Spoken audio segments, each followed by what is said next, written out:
Hey, I'm Jonathan, and I live in London, England. Hey, I'm Jeff, and I live in Perth, Australia. Together, we are Ekko and Sidetrack. We produce music that sounds like this. And this. And even this. This podcast is about music, creativity, and everything in between the giant space that separates us. Welcome to A Band Apart with Ekko and Sidetrack. This podcast is brought to you by Short Order Burger Co. If you're in Fremantle or in the city, you should go check them out. Get a hot burger and tell them Ekko and Sidetrack sent you. Use the code word SIDETRACK for 10% off at checkout, in-store only. Big up! Jeff, I bought Airpods the other day. Yes?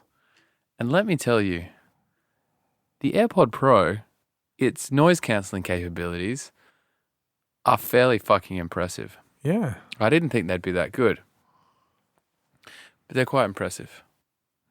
I'm not going to say they're the best headphone that I've ever bought, but they're pretty high up there. Almost to the point where I think I'd feel comfortable maybe not taking my other noise cancelling headphones on a plane. Are you suggesting they will be your only travel headphones as well as your DJ headphones? Maybe. Yeah, I mean, it's what a lot of people are doing. I'm considering it. They're on special or something at the moment. This is not some sort of paid promotion, though I wish it was. I'm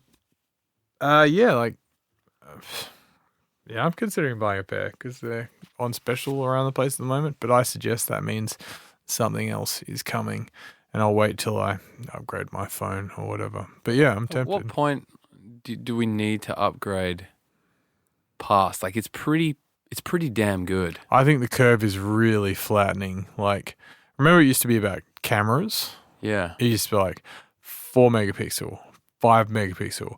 Whoa, my phone takes better cameras than that camera I got for my 21st birthday. Yeah. Like, well, now it's just like, you don't even know what megapixel. It's just like, people know, they're more likely know terms about like video, like shoots at 4K, like low light, that's all, learning all this stuff. Yeah. And it's whatever. And like all the cameras are pretty, like the camera on the iPhone 12 is pretty damn good. Like you don't really need, I don't think you need more unless you're shooting, obviously if you're shooting video, like a film or for TV or for YouTube content, maybe you do need more for sure.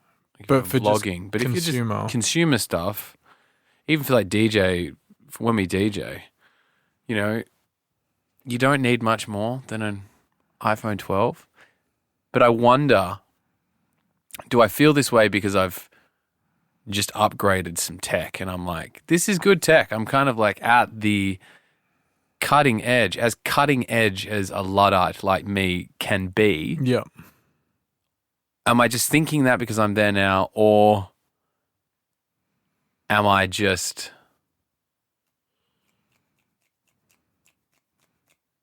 No, it's it. Am I just I don't know. Am I just Put it this way, praising Apple and it's actually not that amazing? The technology was there before you were there.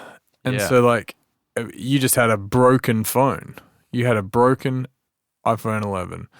And you were like, this is shit. It doesn't work very well. Rah, rah. So your experience every time you used that device was a little bit tainted. Frustrating. And now you've got a brand new, slick, everything works and everything's shiny. And you're like, oh, I feel like we can't go any further than this. But you had that same feeling when you first got your iPhone 6. You're like, I don't know if we need to go further. This is pretty amazing. But I mean, when I got my iPhone 6.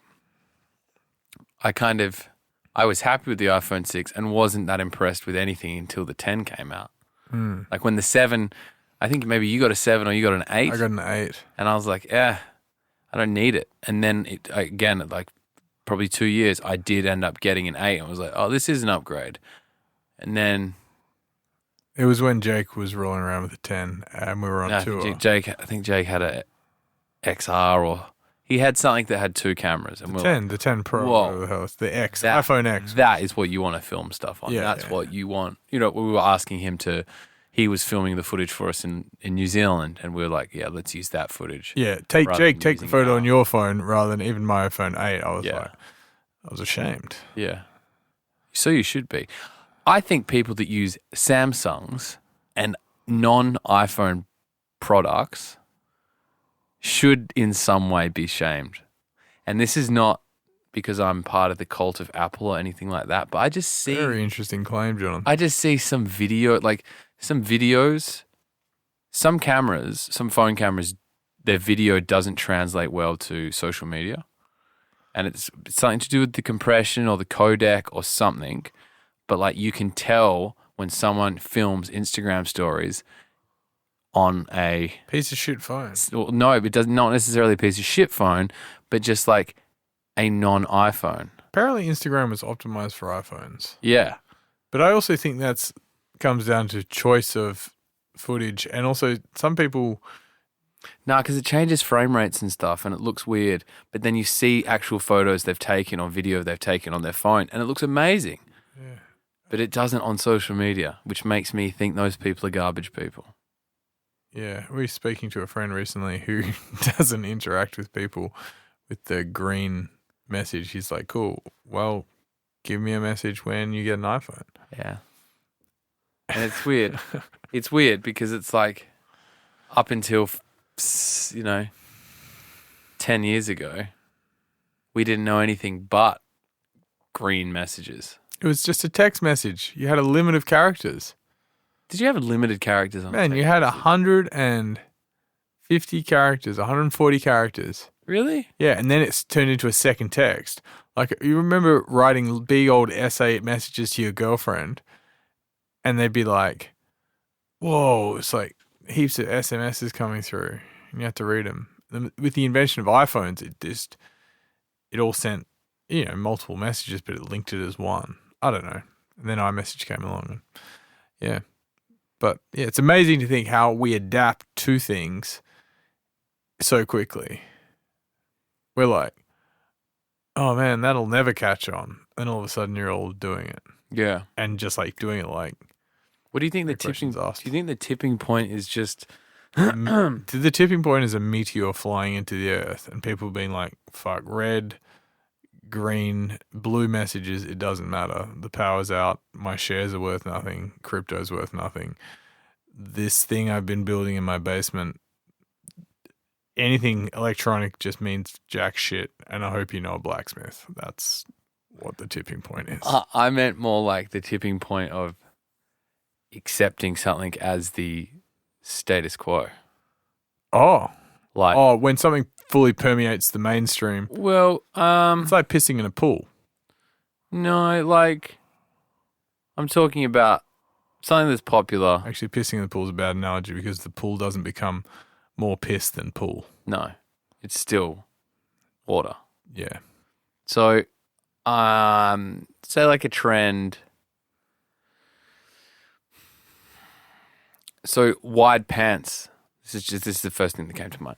Wide pants and a kind of baggier pant is in style. They're right back, now. baby.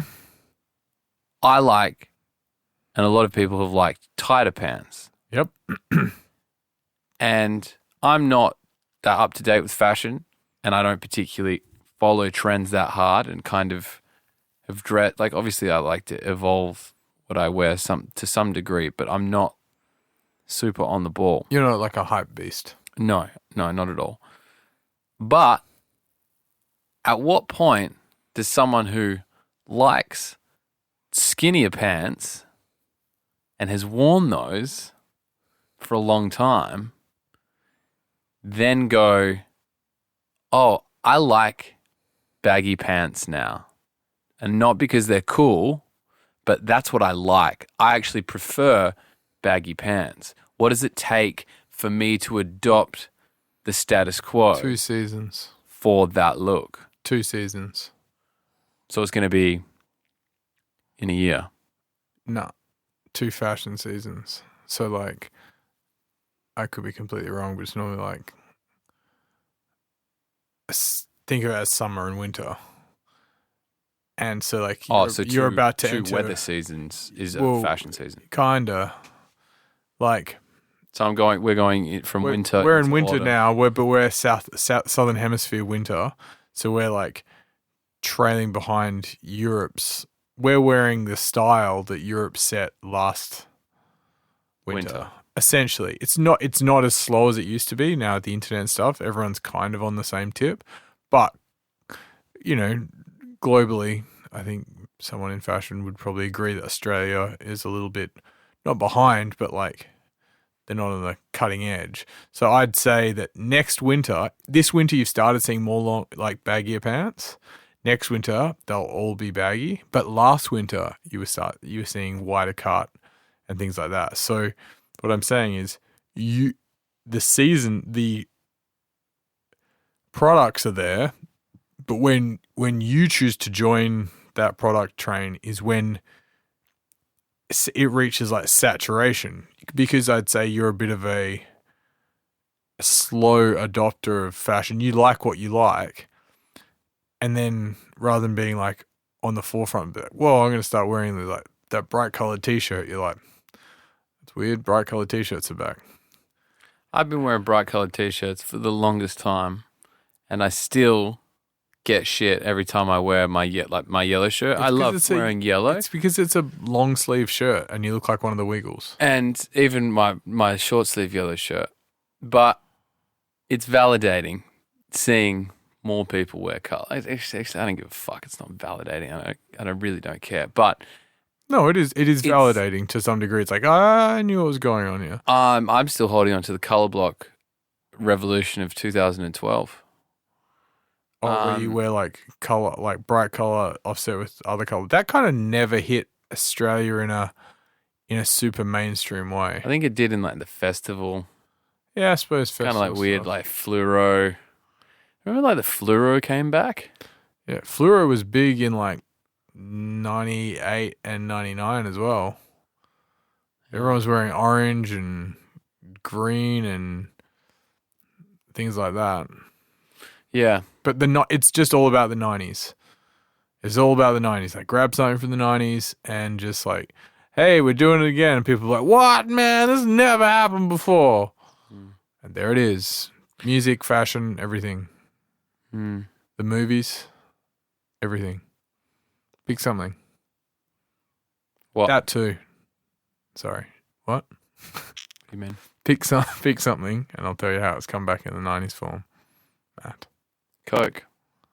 Coca-Cola.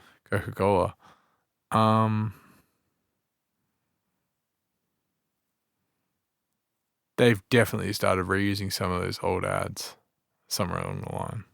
Like bringing back retro ads.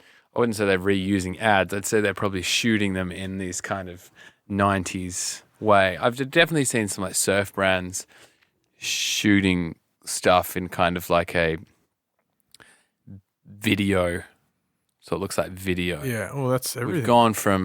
We've kind of gone from things looking like 16mm and soft, so it looks like a Wes Anderson film, for instance, which is very 60s and 70s cinema, transitioning to like a video feel, which is the 90s, like tape.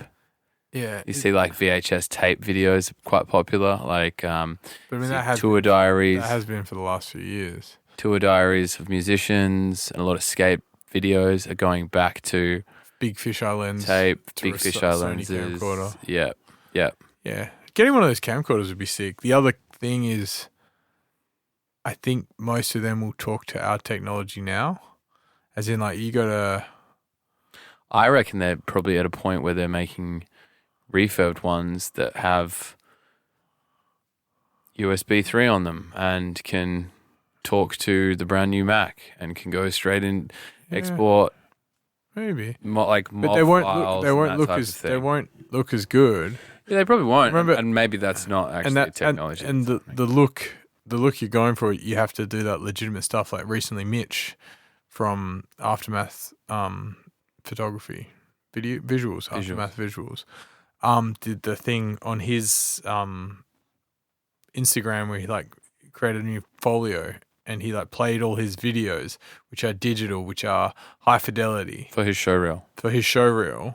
And he ran that through a real TV, and that's how it looked like that. He didn't have a filter and then play it on a TV. He that's what television does. That's the pixelation of television. That's how it appears.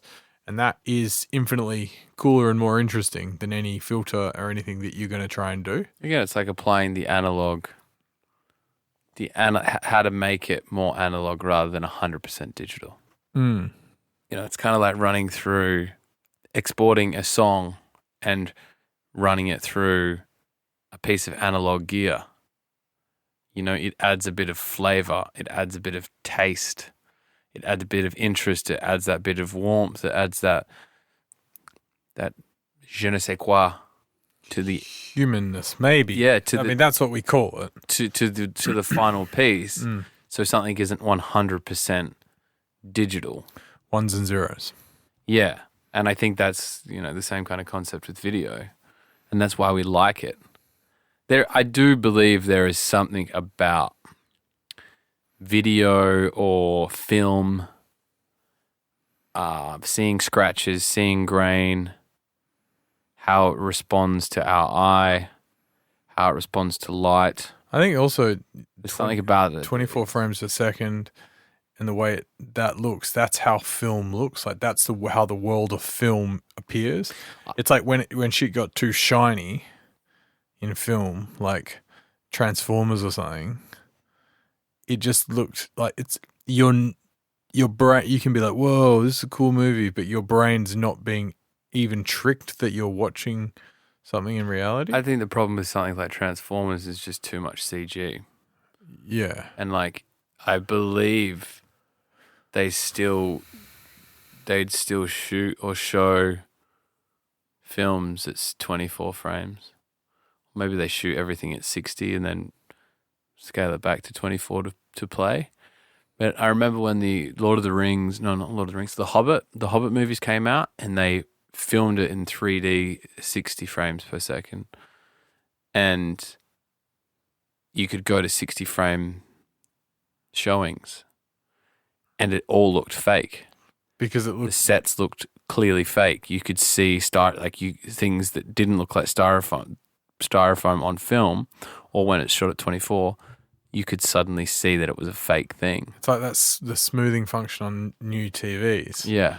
It just makes things look shit and gross. It makes it look like real life, and part of the whole enjoyment of and escapism of film is to not have it look like real life. Mm. Speaking of escaping real life, I have been a bit inspired by you, and I think I want to go and have a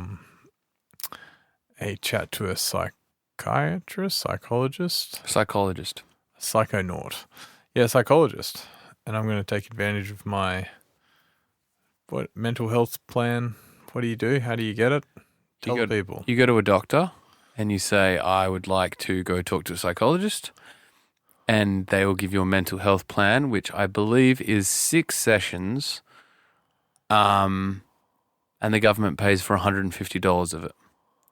So you can go to a cheaper psychologist that's under $150 and you don't have to pay anything, or you can go to a more expensive one and you just have to pay the gap.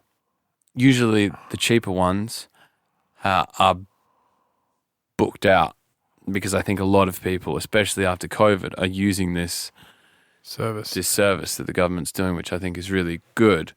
So I would then get recommended. I think you get recommended to one that the doctor knows, or the doctor sends people to before. I imagine you would get referred to someone north of the river, and it's not reasonably too expensive. I think I pay an extra $90, which is pretty fantastic. Yeah. And a good little investment. I think of it as an investment to myself and to my mental health. So you pay $90 every time for an hour. Yeah. That's great, which means this person charges $240 an hour. Yeah. Big ups themselves. Yeah. And I mean, it's like I said before, I think it's just so helpful to talk to someone who's got no skin in the game. Doesn't know about you, that doesn't care about your life, that doesn't love you, that doesn't hate you, that doesn't anything. And you just talk to, and they offer an ear and some guidance, and so much of this stuff is just getting it off your chest. You know, I genuinely believe that one of the reasons why Catholicism has so much power is because they offer confession and sharing your thoughts or your desires or your negative thoughts and getting them out of your head can be so transformative. And having someone listen to you and then go, "You're forgiven." That's extremely powerful and extremely helpful. I'm sure people would leave church all the time feeling like a weight is lifted off their shoulders, and it's a similar feeling to leaving the psychologist. At least for me, it feels lighter. It feels like you're not walking around with as much shit in your head, and you can kind of deal with life a slightly bit better. Yeah, because there's a few things that I'm kind of concluding and working on with journaling that I'm thinking about, and I'm like, oh, I'd like to speak to someone about this, and I'm like, oh, or I could speak to a psychologist and then do what I want to do, or like, you know, I can get another opinion and things like that. Like, I think that's a good idea, and I believe often the universe gives me hints and tips and encouragement and pushes me in a direction, and I think you choosing to go clearly illustrates the path is kind of easy. So, like, what I might have procrastinated about in the past, because I'm like, I have no idea how to do that. It's like, my brother's already done it, and then I keep hearing about things on podcasts, and then I recently had a conversation with someone, and I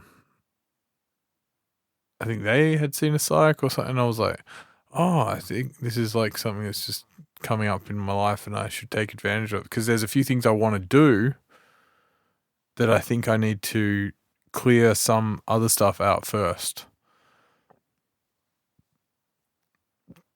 Things I want to achieve, things I want to strive for, and I think I've still got a few things slowing me down. So thank you for your inspiration. That's good. I think and your bravery. Thank you. I think it's really important. I think everyone should go do it. And,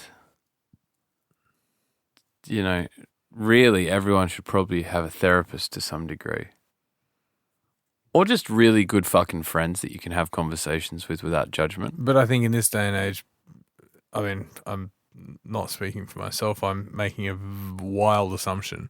I think in this day and age, there's a lot of fast friends, and people are so scared. That's why anxiety's up, because everyone's so scared to be different, and no one wants to tell anyone else that they're too different or something. Yet we've never had more people being like, I'm different, and I believe in this, and this, and this is who I am.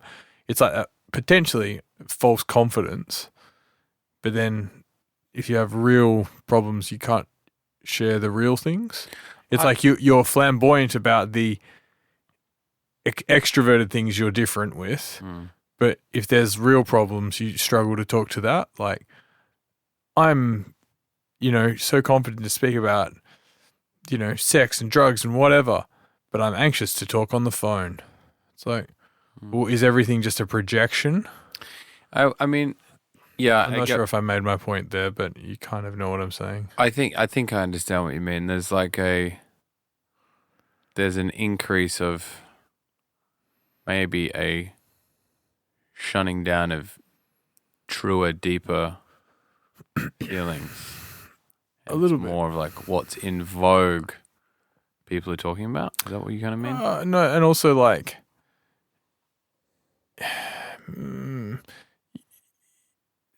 so you can create an appearance about being problem free and like open and like, this is my trauma and like all this kind of stuff.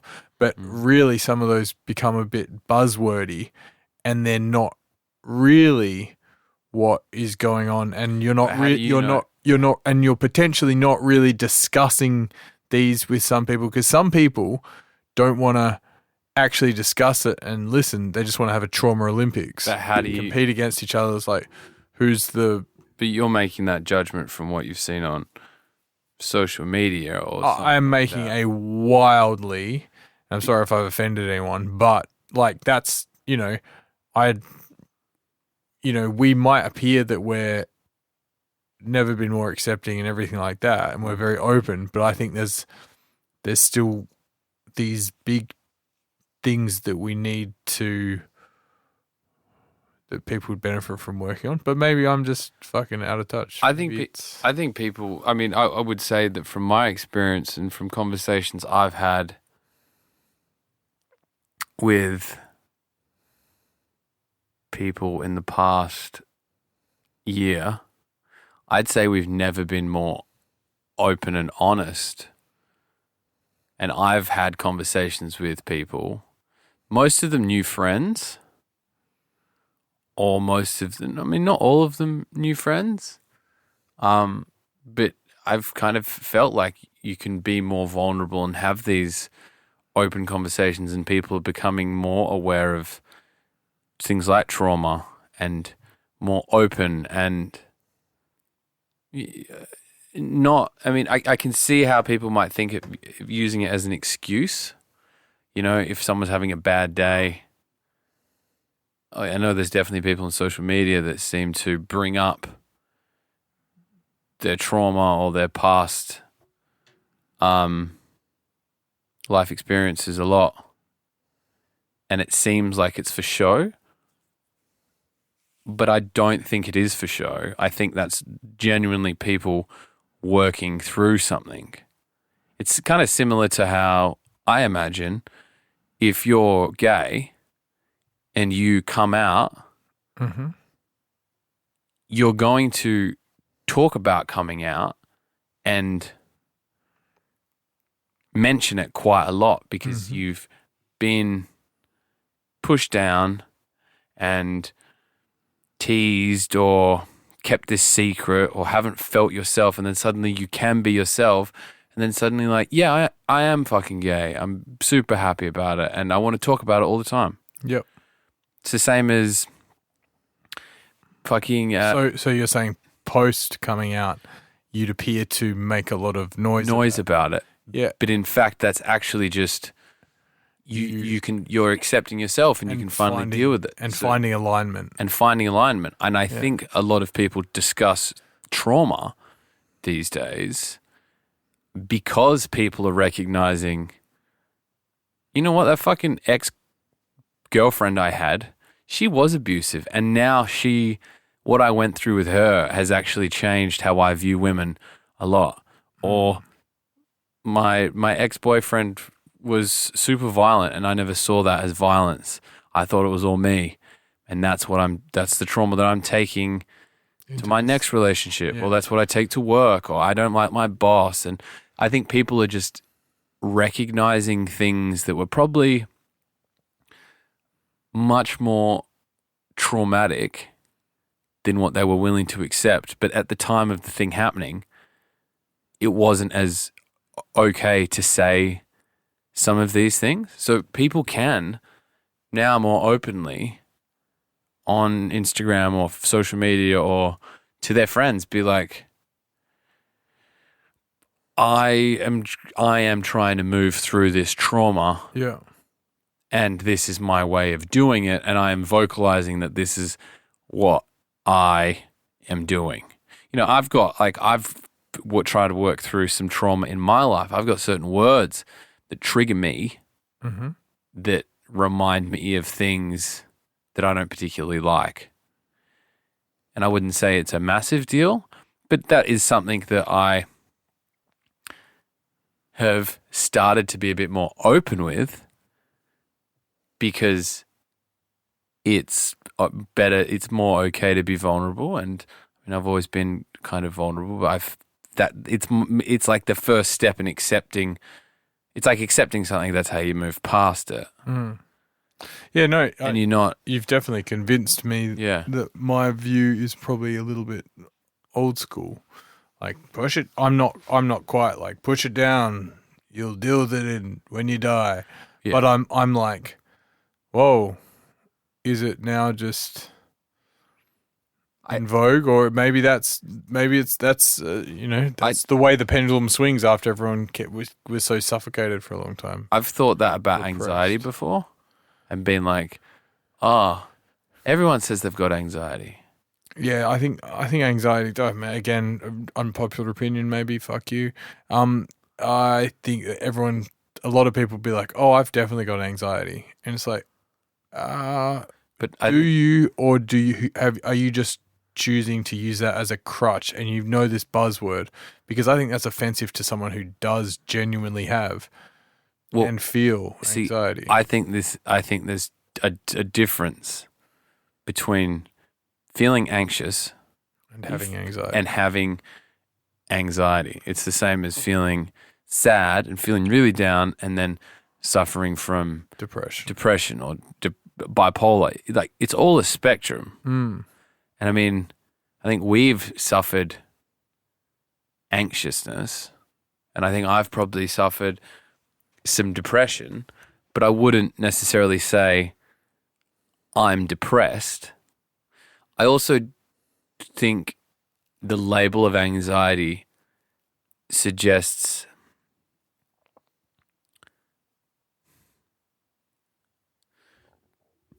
sorry, I'm just thinking, like, the label of anxiety suggests that it can't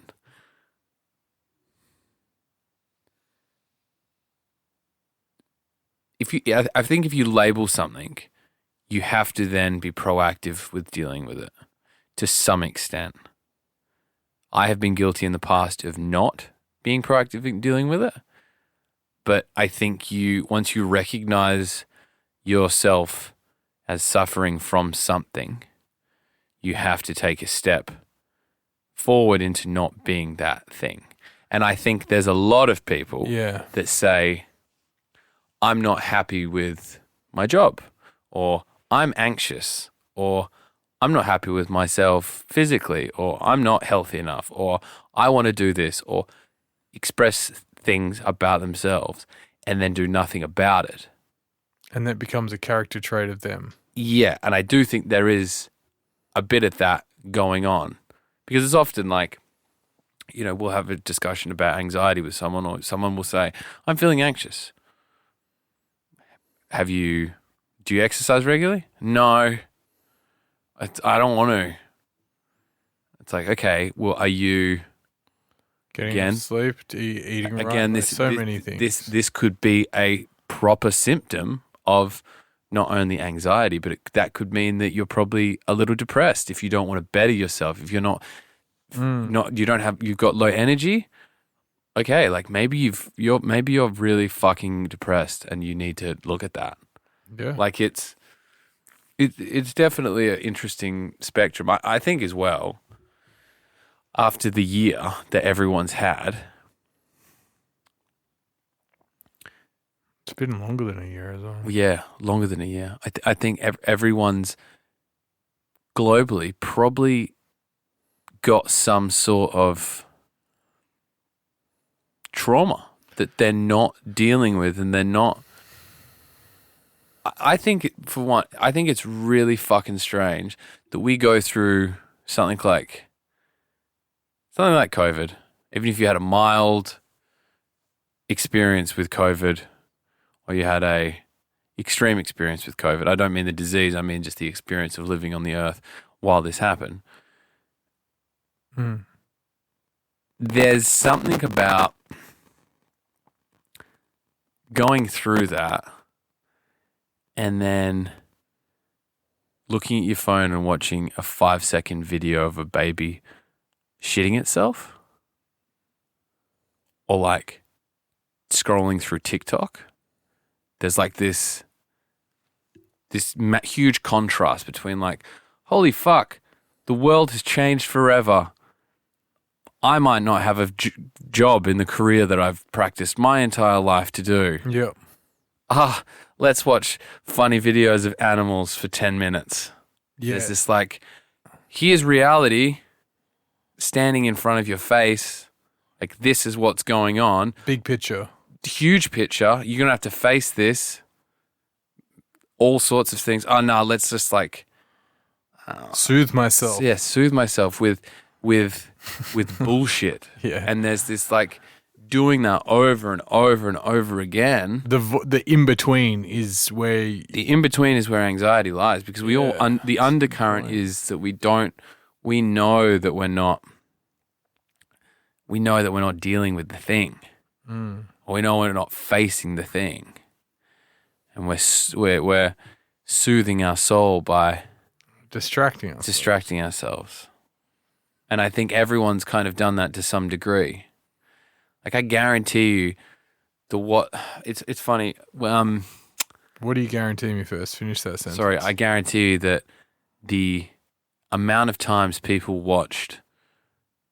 rewatched films in COVID rather than watching new films was super high.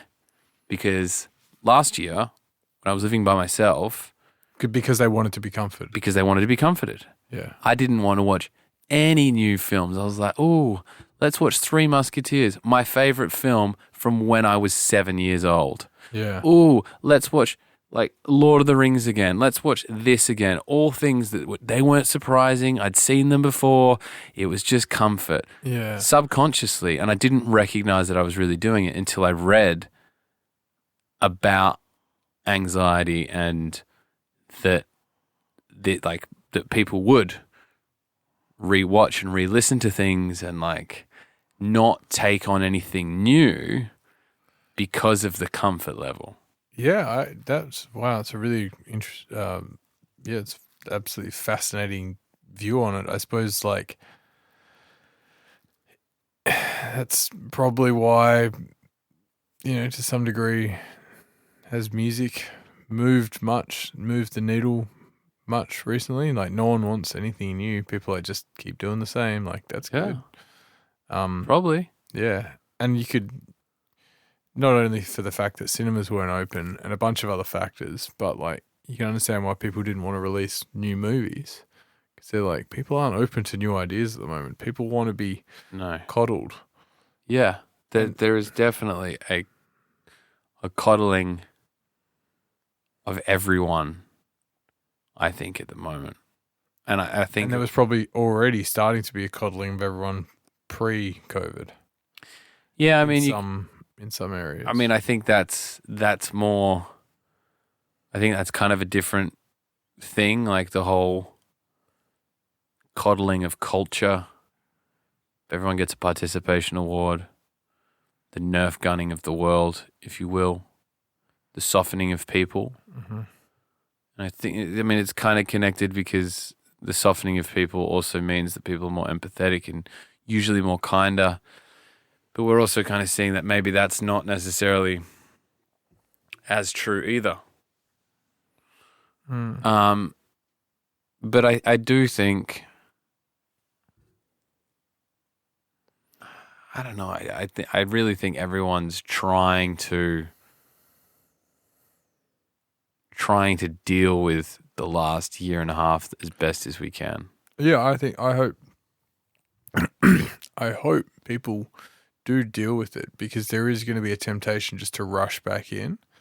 And like, I recently heard Esther Perel talking on Dax Shepard's podcast, and she's like, everyone's going to want to do something different after this. You've had 18 months to learn how to slow down, be with your families, all these things. Some people have never seen 4 seasons in their own city, and all of a sudden that's what they saw. And they spent lots of time with their partner, and they spent, less time with friends and realized that wasn't so important. More times with new friends, all these things. And now some people think that the world's, when it's going to snap back, when it goes back to quote unquote normal. No, people are going to act differently now. They're going to be like, hey, guess what? You know how I used to work 6 days a week? I don't do that anymore. Sorry. That's not my priority. And also ease back into like socializing. Like, we were running on such momentum previously with everything, and all of a sudden things slowed and then arguably stopped in a way they'd never have before. and people were forced to live with a bunch of different factors, and now they have to actively choose those things again. It's like you were just getting fed A, B, and C, A, B, and C, A, B, and C. Oh, there's D, A, B, and C. Here's D occasionally. Yeah, A, B, C, A, B, C. Now you stopped, and people are like, A, B, C again? You're like, I don't know. I'm really not. Really? That's what I was eating before? Well, all people are just going back to their old ways again. Well, that's, again, craving that nostalgia thing. It's like, I can't wait to get back out there and do X. And then you go out, they're going to, go out and do X. And you're going to be like, this is amazing. And you're like, by X, do you mean ecstasy? XTC. No, I mean, like anything. They could be, whether it's returning to festivals, returning to a job, a house, a relationship, anything, friends. Yeah. And then they're like, whoa. Do you feel like you've seen on the other side? Well, I mean, you've just said you've decided to start talking to a psychologist, so that's... I think there's been a shitload of changes since March last year. Huge. And I think they're all leading me in a really positive direction, but it's a direction that's going to require taking responsibility and also requires me to step up in the world a little bit more, and also requires me to accept some things. But I think in the end, it's all for the greater good, because it's like it's all in the search of that alignment. Like I always think of my life as having like 5 or 6 different like aspects, like, love, money, work, relationships, dreams and things, and like how aligned those things are to what your purpose is.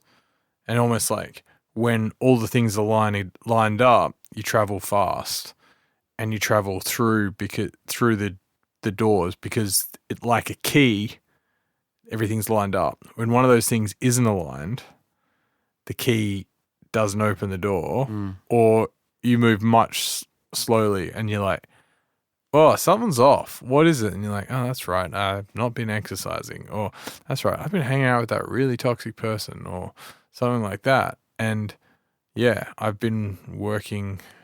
One, I've noticed the misalignment in some areas, and I noticed that other things were really aligned, but they were being stopped by other misalignments.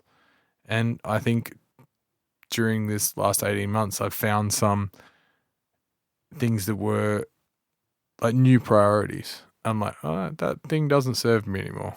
And in fact, I feel much better for it.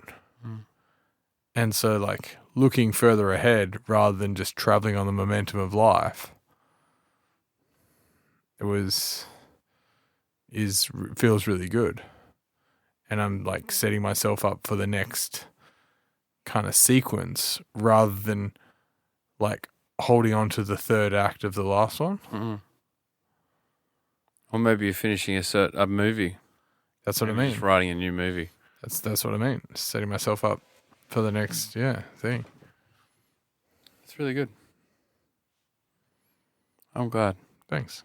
And if you're out there listening to this conversation, thinking that you're setting up or feeling like you're going back to your third act and reliving your third act, take a second and remember that you can move on to the next sequence. You can begin sequence part 2. Or you can stop and reassess and write a new movie. Or you can stop this movie, throw down the camera and write a book instead. You can change anything if you put your mind to it and reflect. But the first step is reflecting and recognizing and taking responsibility. I think that taking responsibility thing is probably the most important part. And being able to really fucking hard. Let things go as well. Like, holding on to what isn't necessarily healthy, because it isn't. If you know what I mean? Like the thing that you thought actually isn't. The only thing you have of the past is memories, and they're weird movies that have become warped over time, and they're not truths. There's nothing. You literally could start every day and be like, I don't know who any of you people are. Hi, I'm Jeff. It would be fucking annoying, but you could start everything anew every day and just live this like pure kind of life. You probably wouldn't get anywhere because we need bonds and all sorts of things, but yeah, the stories that we add into our little sack of experiences, it's like you walk along and something bad happens and you're like, sorry, can you pass that bad interaction to me? Great, I've just got to put it in my bag because I can't wait to relive this later because I think it's going to be really quite painful and I'd love to feel some pain later when I get home. So, no, just pass it. Yep, it's fine. Just over the counter. I'm just going to put it in my bag. Perfect. Thanks. Fuck, my bag's heavy. Do you remember the book? I don't know if Mum ever read it to you.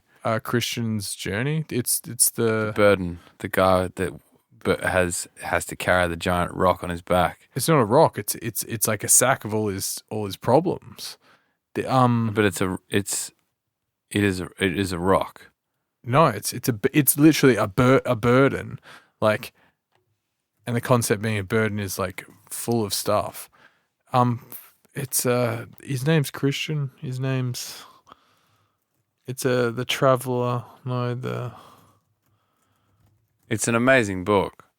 It's based on a Christian fable. Yeah, it's based on a Christian fable about a guy that leaves his home, leaves his family, I think, and goes in search of something, and then over time he picks up all the sins and the badness of the world, and which all in fears and everything like that. It's an amazing, like, I remember the art in the book is really cool. Like when he's walking through the swamp, and I'm like still holding. I remember it being a boulder, but maybe it's not. Maybe it is a bag of shit. And it grows, and he goes to that really gross town where everyone's really gross, and they like judge him. Yeah, he's in court. Yeah, he's done some wrong stuff. Yeah. Like what book is this? I don't know, but it's so true. Find out. It's so true that you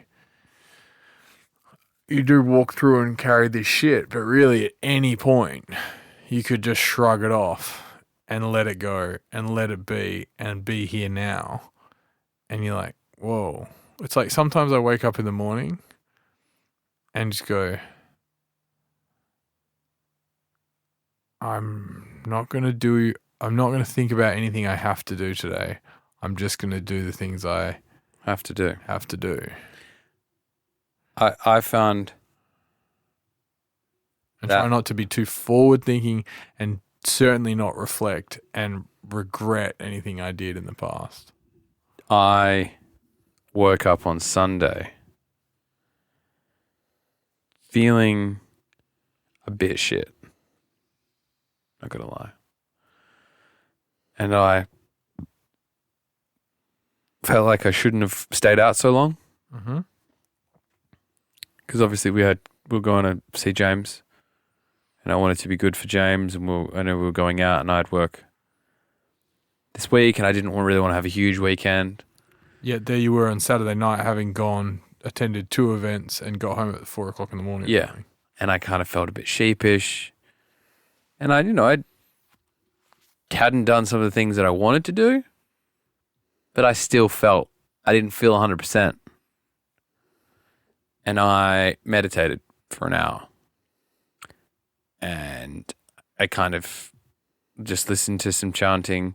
And then I did the loving awareness meditation on an app called Insight Timer. And the meditation is with a woman called Sarah Blondin. If you search Sarah Blondin on your Insight Timer, you'll come up with some really beautiful meditations. She's lovely. Shout out to Holly for showing me Sarah Blondin stuff. We had Insight Timer, but I'd never discovered her, and I love it. And Insight Timer is a free app with lots of different meditations, and I think Ryan Holiday had something to do with the development of it. Really? Yeah. Big up Ryan Holiday. Big up. But I did that, the loving awareness one, where you kind of hold yourself and you say beautiful words to yourself. And I, after doing that meditation and the meditation before, I kind of reawoke with this softness and this softness towards myself. And I let go of the idea that I was bad because I'd stayed up late. Yeah. And I was like, it's okay. I'm going to go see my friends. And then you were like, do you want to come and have a drink with Justin and Holly? I was like, yeah. Yeah. And they were suddenly soft and I was in the moment and I wasn't thinking about. And you were flying. When you're having drinks, we saw Lee and Lydia and you're like holding court. And I had fun. I had a great night. I had an absolutely fantastic night. It was great. And all because I just let go of those preconceived notions I had from the day before. That you were the only one holding on to as well. That I was the only one holding on to. Dad walked in and said, hey, Johnny, you're a piece of shit. Yeah. Or no. I turned up and said, you're a piece of work. No, but it was all me thinking out, not being in the moment. But it really put me in the moment and it felt really good. And I've done it every day since. Great. And I've tried to do a couple of things to put me in the moment. And it's really helped.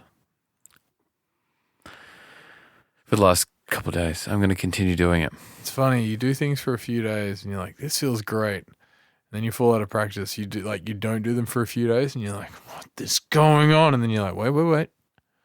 I just got to get A, B, and C lined up. Yeah. There it is. Yeah. And you find that alignment. And that is... Finding alignment. Is really, really important. Finding the alignment, finding the stillness is, I think, really... It's the name of the podcast right there. What? Finding alignment, finding the stillness. Maybe we should change this podcast from like drum and bass themed to just like self-help. No, because we talk about everything. We do. Poo bum, piss fart, shit. And on that note, thank you very much for listening, listeners. Thank you for listening. We love you. We do love you, and I love you. I love you too, buddy. And I love myself. That's the important thing. I love myself as well. And we do genuinely mean that we love you, listeners. Everyone that likes and subscribes and shares this with their friends is great. And if you can do that and share our podcast with other people, that'd be a great favor to us. If you want to write a review, that'd be amazing, because we're trying to grow this thing, and we're doing it under our own steam, and it's getting there, but every little bit helps, and we hear some amazing stories from people, and if you can help us, that'd be beautiful. And if you can't or don't want to or forget to or don't, that's not your style, that's great too. Thank you very much for just listening, because we do this for ourselves. We do it if no one listened. Yeah. So I love you. I love you, buddy. See you next week. See you next week, guys. Thanks for listening to this week's podcast. Make sure you subscribe to us on your podcast app and keep up to date with all new episodes. They're going to be coming out once a week. We are Ekko and Sidetrack on Facebook and Instagram. On Twitter, we are Ekko Sidetrack. Go listen to our music on Spotify, Apple Music, Tidal, YouTube, or wherever your ears consume happiness. Lots of love, people.